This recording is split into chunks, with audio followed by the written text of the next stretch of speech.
ලස්සන තැන් ගොඩක් අපිට මතක් වෙනවා.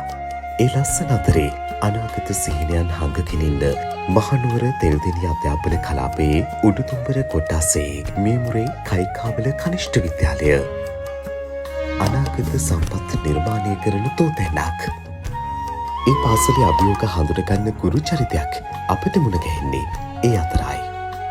ඔහු නමින් සඳරුවන් අබේරත්න. තරුණකම එක්කම ඔහු ලෝකය දකින්නේ වෙනස්ම විදියකට. ඒ අතරේ නාට්‍ය හා රංග කලා විෂය වෙනුවෙන් තමයි මේ ගුරුතුමා පාසලට එන්නේ. අධ්‍යාපනයේ පැත්ත ගැන කතා කරාම මේ පාර සාමාන්‍ය පෙළට මුහුණ දුන්න දරුවන් මේ පාසලේ විශිෂ්ට සාමර්ථ ලබා ගන්නවා. සඳරුවන් අබේරත්න ගුරුතුමා උගන්වන නාට්‍ය හා රංග කලා විෂයත් දරුවන්ගේ ප්‍රතිඵල ලේඛනයේ ඉහළින්ම රැඳුණා. ඉතින් එහෙම කතාවක් ගැන ඔහුගෙන්ම අහන්න නැතුව ඉන්නේ කොහොමද? ශ්‍රද්ධා ප්‍රවෘත්ති අපි ලෝක ගුරු දිනය දවසේ ඔහුගේ වචනවලට ඉඩක් දුන්නේ මේ විදිහට. ජීවිත අභියෝගවලට විවිධ දුෂ්කරතාවයන්ට මුහුණ දෙන්නට අපිට සිද්ධ වෙන වෙලාවල් තියෙනවා. හැබැයි ওই අභියෝගයන්ව තමයි සමහර වෙලාවට අපේ ජීවිතවලට සතුටක් අරගෙන එන්නේ. අද ලෝක ගුරු දිනය දවසේ අපි හිතුවා වෙනස්ම කතාවක් ඔබට කියන්නට ඕනේ කියලා. ඒ නිසා වෙනස්ම කෙනෙක් වාගෙන අපි යන්නට තීරණය කළා. ඇත්තටම කිව්වොත් මේ සමහර වෙලාවට ගුරු සේවයේදී අපි අකමැති කාරණයක් තමයි ඔය දුෂ්කර සේවයට යනවා කියන කාරණේ. සමහර වෙලාවට පළවෙනි පත්වීම අපිට දුෂ්කර සේවයට යන්න සිද්ධ වෙන්න පුළුවන්. ඔය අවස්ථාවකදී මේ දුෂ්කර සේවය අභියෝගයක් විදිහට බාරගන්නේ නැතුව සතුටක් විදිහට බාරගත්ත කෙනෙක් අපි හොයාගෙන ගියා. ලක්ෂිත සඳරුවන් අපිට කියන්නේ අයිබෝන්. අයිබෝන්. ඔව් ඇත්තටම මම පළවෙනියටම ගුරු ශිෂ්‍යයෙක් විදිහට තමයි ගුරු සේවයට පිවිසෙන්නේ.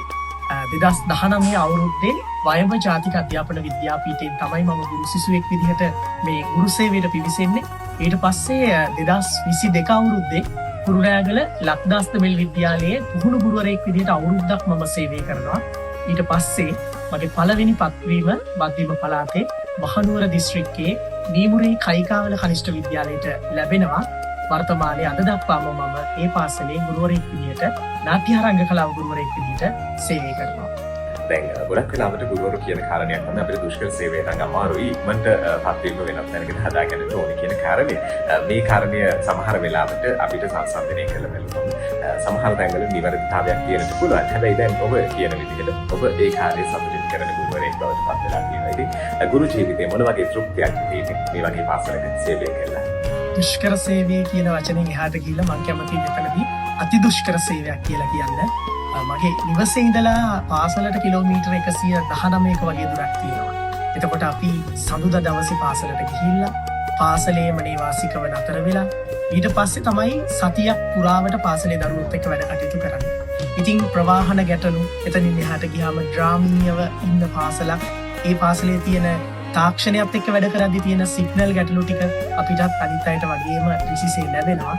ඒ විතරක් නෙවෙයි ඉතින් සමහර දරුවෝ කිලෝමීටර 4-5 ඈත ඉඳලා පාසලට එන්නේ. සමහර දවස්වලට ෆොටෝකොපි එකක් print out එකක් ගන්න පවා පාසලේ ඒ පහසුකම නොමැති වුණොත්, ඒ කියන්නේ විදුලිය විසන්ධි වෙලා තිබුණොත් අපි දැඩි අපහසුතාවයකට පත් වෙනවා. 1යි 2යි 3යි කියලා කියන්න බැරි දහසකුත් අභියෝග කම්කටොළුත් එක්ක තමයි අපි ඉතින් මොහොම සතුටෙන් මේ දුෂ්කර සේවය ඉෂ්ට සිද්ධ කරගෙන යන්නේ. හොඳයි. දැන් තරුණයෙක් වුණාම සමහර වෙලාවට අපි හිතනවා මේ ලෝකෙ වෙනස් කරන්න ඕනේ, සමාජය වෙනස් කරන්න ඕනේ කියලා. ඔබත් තරුණ ගුරුවරයෙක් විදිහට මේ පාසලේ වෙනස්කම් ඔබ දකින්නට ඇති. ඒ වෙනස්කම් හරි විදිහට වෙනස් කළ යුතුයි කියන තැන ඔබ ඉන්නේ. මොන විදිහේ වෙනස්කම්ද ඔබ සිද්ධ කරන්නේ? මගේ පළවෙනිම මතය වුණේ කැලේ පිපුණු මල් කැලේටම පරවෙලා යන්න දෙන්න හොඳ නැහැ. එහෙම කරොත් ඒක අපේ රස්සාවට, අපේ වෘත්තියට ගැලපෙන්නේ නැහැ කියන මතේ ඉඳලා තමයි මම හැම මොහොතෙම වැඩ කරේ. ඉතින් නාට්‍ය රංග කලාව වගේ සංකීර්ණ විෂයක් ගමේ පාසලක ආරම්භ කරන එකම මට අභියෝගයක් වුණා. මම දරුවෝ වෙනුවෙන් මුලින්ම නාට්‍ය ඒකකයක් නිර්මාණය කරා. මේ කාර්යය දිගින් දිගට කරගෙන යනකොට මට ඕන වුණා දරුවන්ට නාට්‍යයක් පෙන්වන්න. ඉතින් මේකෙදි මම ගොඩක් අපහසුතාවයට පත් වුණා. මොකද ගමේ ඉඳලා නාට්‍යයක් බලන්න නුවරට එනවා කියන්නේම මේක මහා වියදමක් දරන්න වෙන වැඩක්. මට සිද්ධ වුණා නාට්‍යයක් ඉස්කෝලේට ගේන්න. ඒකට මගෙත් එක්ක හිටපු පිරිස, මගේ කණ්ඩායම, මගේ ගුරුවරු මට බොහොම වෙහෙස මහන්සි වෙලා උපකාර කරා. වෙනස් කරන්න ඕන තැන්වලදී මම තවදුරටත් පාසලේ දැක්කේ දරුවන්ගේ හැකියාව දරුවන්ට තේරුම් ගන්න ඉඩ ඇරලා එයාලා හරහා ඒකට වටිනාකමක් දෙන්න මට අවශ්‍යතාවය ලැබුණා. ඉතින් මේ දේවල් මම මට පුළුවන් විදිහට මේ කෙටි කාලය ඇතුළත මගේ අනිත් සහෝදර ගුරුවරුත් එක්ක එකතු වෙලා දිගින් දිගටම කරගෙන යනවා, ඉදිරියටත් කරනවා. දැන් මේ විදිහට වෙනස්කම් සිද්ධ කරන්න හැයි සිතුවිල්ලක් එන්නේ මොන වගේ දේවල් නිසාද ඔබට හිතුනේ? ඇත්තටම මගේ රස්සාාවෙන් පස්සේ මම ගත්තු අලුත් ජංගම දුරකථනයෙන් මට අවශ්‍යතාවයක් ඇති වෙනවා ගමේ ලස්සන ලෝකෙට පෙන්නන්න. හැබැයි මම ඒකට වැඩි උනන්දුවක් උනේ නැහැ. වීමුරේ ඩ්‍රාමා සර් කියන TikTok account එක හරහා මම ගමේ ලස්සන තැන් වගේම දරුවන්ගේ කෙලිසෙල්ලම් ඇලේ දොලේ නාන හැටි මේ දේවල් පොඩි වීඩියෝ කට් විදිහට අරගෙන ඉදිරිපත් කරා. මේ අතරතුර මගේ පාසලේ එක්තරා දරුවෙක් අකලංක තරුෂ කියන දරුවා කලාප පළාත් තරඟ ජයග්‍රහණය කරලා ඒ ජයග්‍රහණයට උරදුන්න 100 පොළු දෙක මතින්ම කඩුළු පනින පුංචි වීඩියෝ එකක් මගේ Facebook ගිණුමට දාන්න මම TikTok ගිණුමට දාලා පොඩි සංස්කරණයක් කරගන්නවා. ඉතින් මේකෙදි මට ඕනේ උනේ මේ වීඩියෝ එකට සින්දුවක් ඇඩ් කරගන්න විතරයි.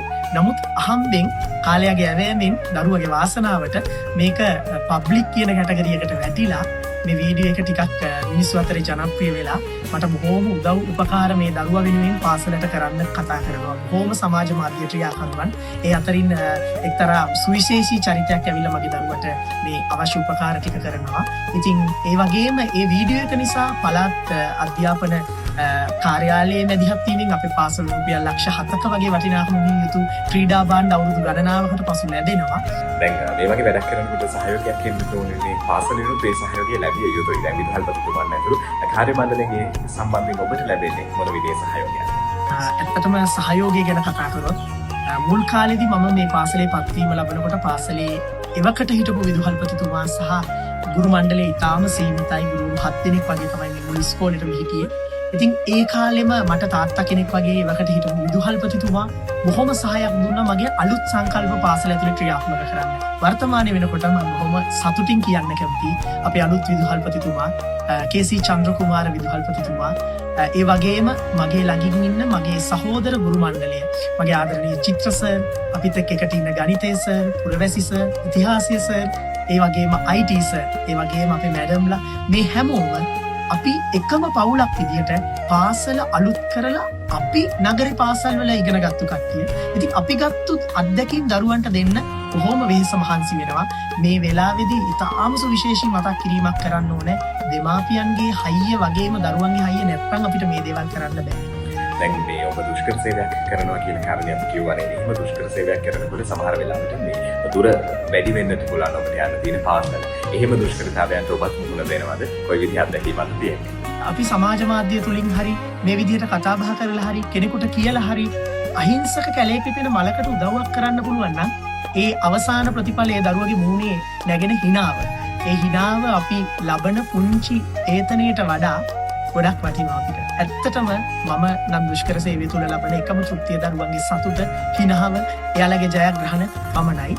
හොඳයි ලක්ෂිත සඳරුවන් අද අපිත් එක්ක එකතු වෙන ලෝක ගුරු දිනේ දවසේ අපිට කියන්නට අවශ්‍යතාවය තිබුණේ දරුවන් වෙනුවෙන් කැප වෙනවා නම් අපිට ඉන්න තැන ඒ දරුවන්ගේ ස්වභාවය සහ පාසලේ ස්වභාවය කිසිම දෙයක් වැදගත් වෙන්නේ නැහැ. මොකද දරුවන් කියන්නේ රටේ අනාගතය වෙනුවෙන් දෙයක් කරන්න පුළුවන් ඒක බොහොම වටින දෙයක් බවට පත් වෙනවා. ලක්ෂිත සඳරුවන් අද අපිත් එක්ක එකතු වෙන ඉතින් ඔබට බොහොම ස්තුතියි.